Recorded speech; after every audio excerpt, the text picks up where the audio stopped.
going into tonight, you're obviously, I mean, I said it last time, it's a must win. It's a must win because it's going to be a back-to-back scenario where you're going every other day from here on out, right? And that's not what you want to do with your lead guy right now being 41 years old in his 23rd season. So that's why I thought they would come in with a sense of urgency and really want to take this team down. What did you see, Eric, and why did that not happen? I mean, first off, so 159 and teams that were down 0-3 in the series. I personally think Lakers are in big trouble. And I'll tell you a few reasons why. I think partly you're seeing things even out a little bit. I don't think Lakers are this, obviously not a juggernaut, but they're not that great of a team, especially without Luka and AR not being probably like fully healthy. Did they obviously come up big their first few games? Absolutely. I'm not going to take that away from them. But I just think things are kind of evening out now. Houston is getting a bit used to playing without Kevin Durant. I think they're starting to hit a little bit more shots. I mean, they still didn't shoot tremendous from three, but they hit 14 of them, which is big. And I think with some of the Laker role players, they are who we thought they were, right? Yeah. And no knock on them, but when role players start to become a little bit more, play more minutes and have a bigger role, it could happen for a game or two, but in a series as it stretches out. Example A, Luke Kennard. I mean, he's just been, after the first two games, he's been not good. He's not shooting the ball well. He's not kind of doing the things he was doing. And I think we're just seeing kind of the player he is, right? And so he's kind of coming back to the means. Marcus Smart started off the game hot, but he was just really bad the last three quarters tonight. And I saw that in Boston a lot too. He had a lot of good games and he won games, but he also lost you some. And he didn't lose the game tonight, but his minutes were ugly. And so I think when you couple that with just Houston is motivated right now. They've been saying all week they're the better team. Yep. They're kind of showing it right now, at least. And I said it, and you said it too. Like, I don't even know if you jump on a plane and go to Game 6. I mean, it's coming back to LA. Game 7 is going to happen. Yeah. It's just you got to hope Lakers don't get exhausted out there in Game 6. Yeah, I mean, it's a 3-2 series, right? Lakers. Yep. The reality is it should be 3-2 Houston. Yeah. The Lakers very well got by in Game 3, barely and luckily, right? Yeah. And a little along the lines of you saying the Lakers role players, they were playing out of position and had to step up. They had those 3 games that just got them going, all that good stuff. The fact of the matter is Lakers don't have their best player, their superstar, one of the best players in the league, and that's Luka. And it's finally catching up in this series, right? Because you take the momentum. You had LeBron playing out of his mind. You had Luke Kennard the first 2 games, 20-something, right? Everybody's playing out of their mind. Now you don't have that. You're seeing a little bit of older LeBron, right? He looks stiff through this game, like he didn't have his legs on him. His threes were short, especially in the fourth quarter. All those threes were pretty much short. He did make one. But in general, this is the concern, right? Because you're relying on a 41-year-old to lead you to the second round right now. My thing right now is that he's not going to get any rest, and you just got rest from Sunday to Wednesday. And you expect him to fly on a plane tonight, or if they leave tonight, and be ready to go, his body be ready to go for Game 6 and bring it home. I think that's going to be a tall task. I still think they have a chance. Obviously, it's a game, it's the NBA, but I just think it's making their lives more and more difficult. While OKC, fresh legs, young team, champions are just resting. Yeah, I mean, they got to be licking their chops, looking at these teams. I mean, they're just not good. I don't want to say good basketball teams, but not competing second round type basketball teams, obviously, because health. But yeah, I mean, such good points. I mean, obviously, when you have such a clunker like tonight, a guy like Luka could really make your team look really good, and he can get you out of that funk just by his presence, his offensive prowess, right? You know, that was my worry. I think Sunday's game, you can kind of treat it as they were up 3-0. They were, you know, obviously a tough game, an overtime game a couple nights before. Houston was not going to go down like that. But Lakers hadn't really had a game like this, you know, where it's like they have a shot, but they are just out of sync. And that's why you have a superstar, right? Because he kind of covers a lot of those holes when there's games like that. Yep. And so not having him, you know, it's big, right? And yeah, I mean, of course, you know, I'd have to predict a game 7, but of course, anything could happen in game 6. But you got to think about this now. I hate to look ahead because it is not over.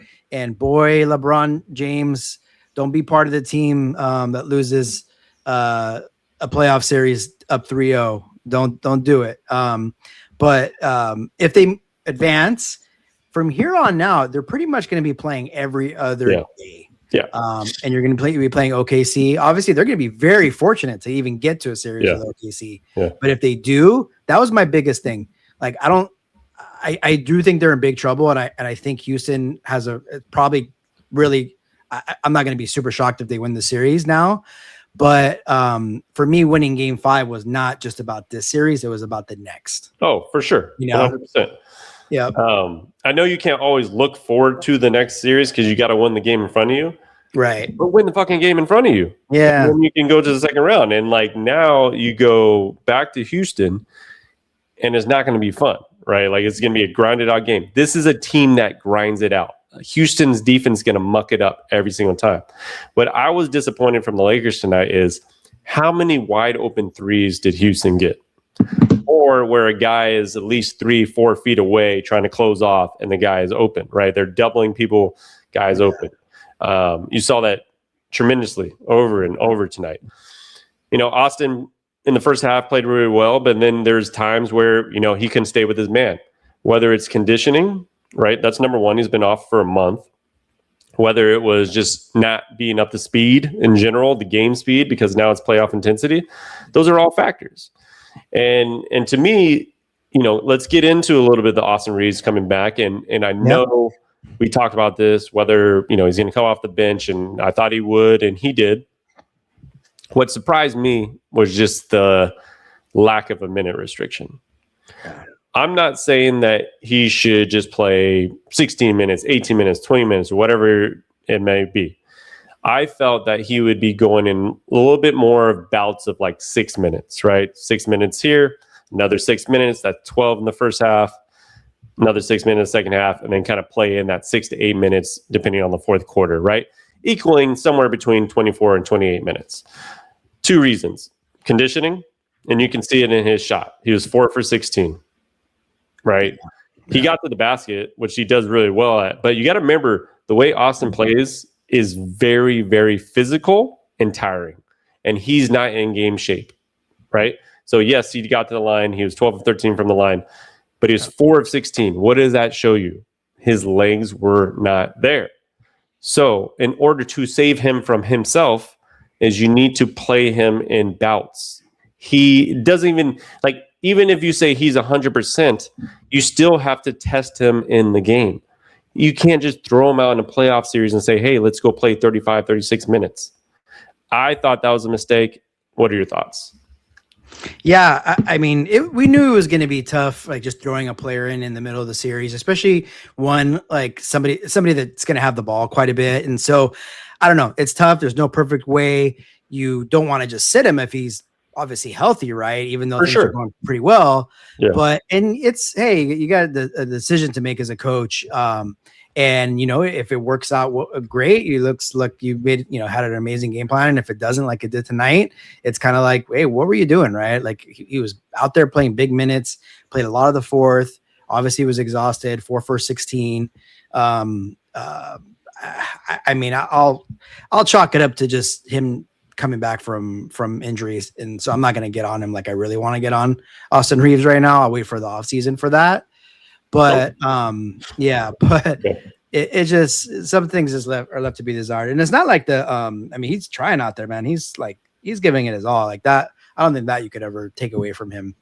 But it just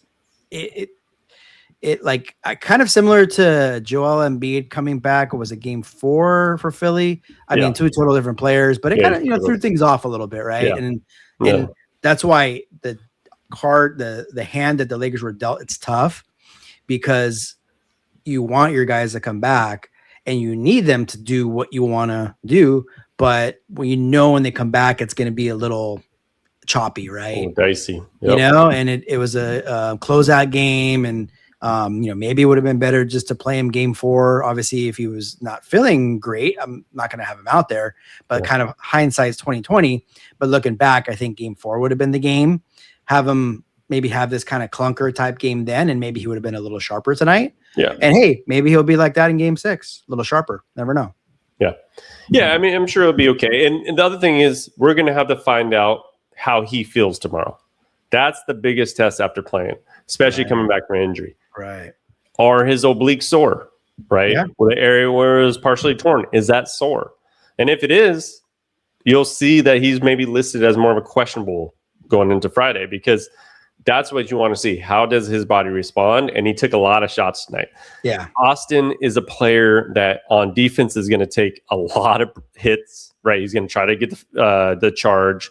He's always going to go down on the ground. You saw him at least 3, 4, 5 times getting hit in the back of the head. So he's a physical type of player, right? He's that player that always draws fouls, right? So whether or not he's doing some exaggeration sometimes, right? Just the James Harden tactic, the Luta tactic, the Shea tactic, right?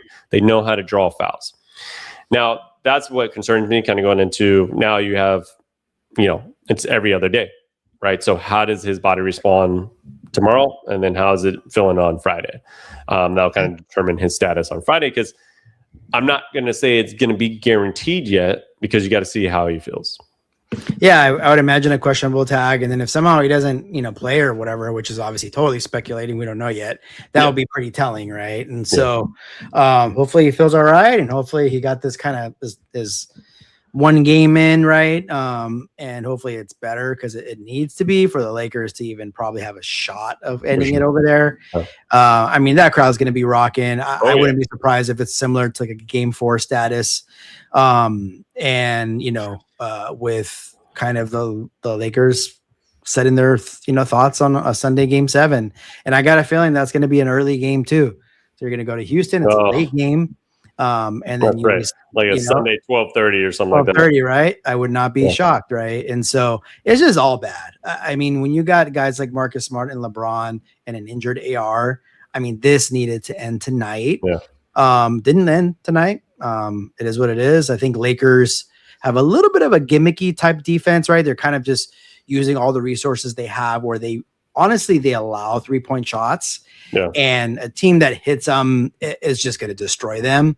Luckily, Houston is not, but I mean, they made 14. So the percentage, like I said, wasn't high. I think it was 35%.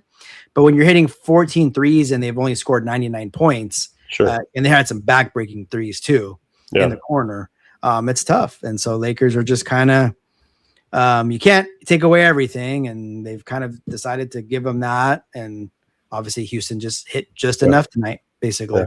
To win it. Lakers had their chance at the end, right? They cut it to 3. Reed Shepherd made that little slip through and got a little shot that fell in. And LeBron turns it over. Reed Shepherd gets a steal, dunk, down by 7. And that was the end of the game, right? So they were right there, had their chance to try to make that run and finish it, but they just couldn't. And I was wrong about LeBron. I thought he didn't make a 3. He didn't. He was over 7, right? Or 6? Over 6. Over 6. Yeah. So, I mean, what does that show you? Obviously, tired legs, right? Like he's doing his best. You can't it's hard to blame. I know he's going to get blame because he's LeBron, but it's hard to fault him in this type of game because his body is doing his best to keep the Lakers afloat right now. And he's having to do the work of Luka and the work of AR before this game. And now I think it's catching up to him.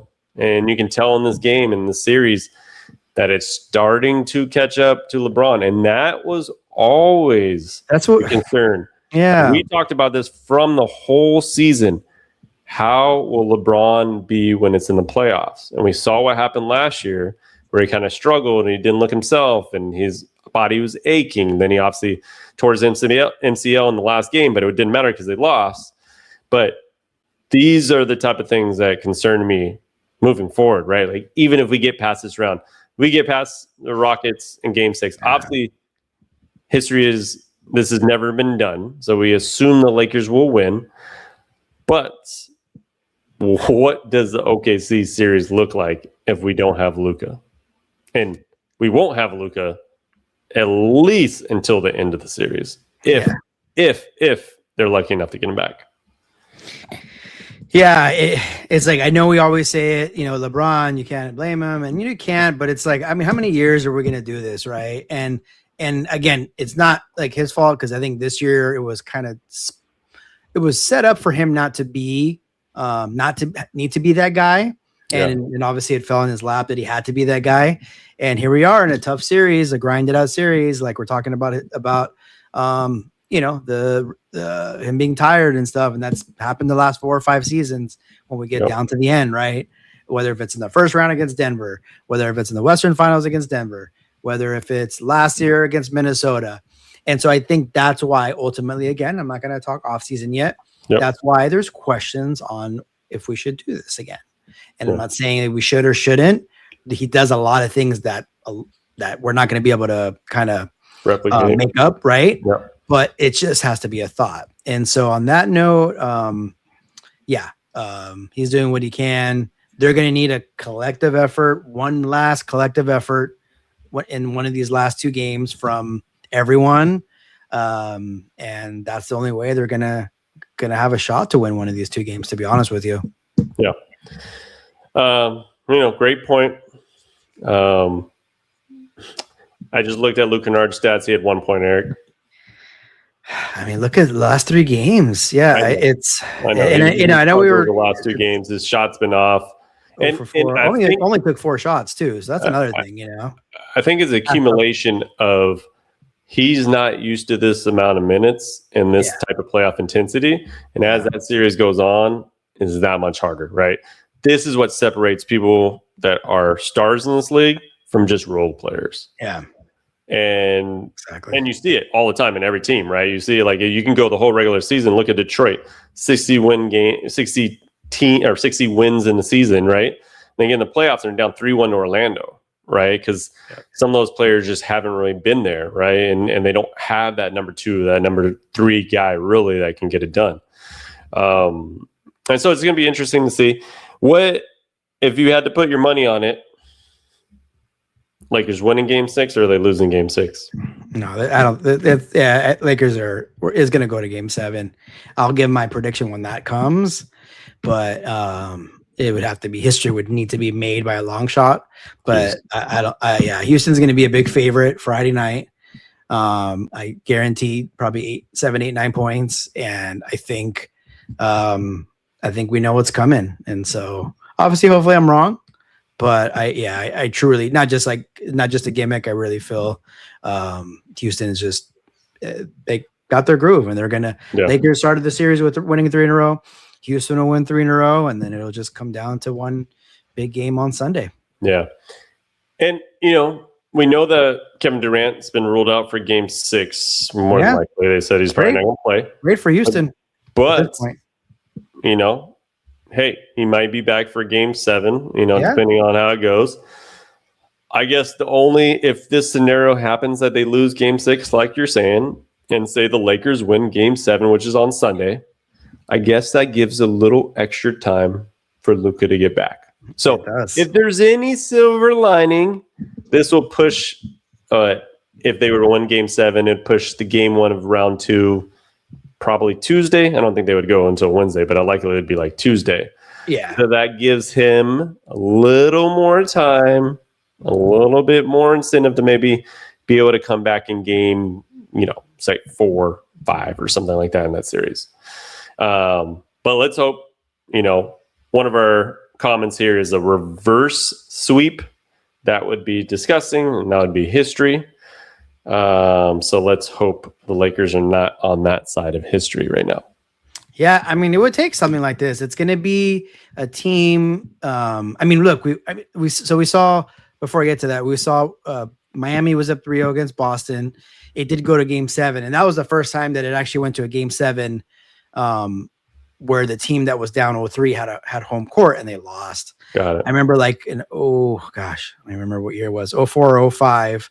Portland was down 3-0 to Dallas. It went to a game 7 and they lost. So it's gone twice, I believe it's gone to a game 7, maybe, or I think they put this 2 or 3 times. And obviously the team that was up 3-0 won.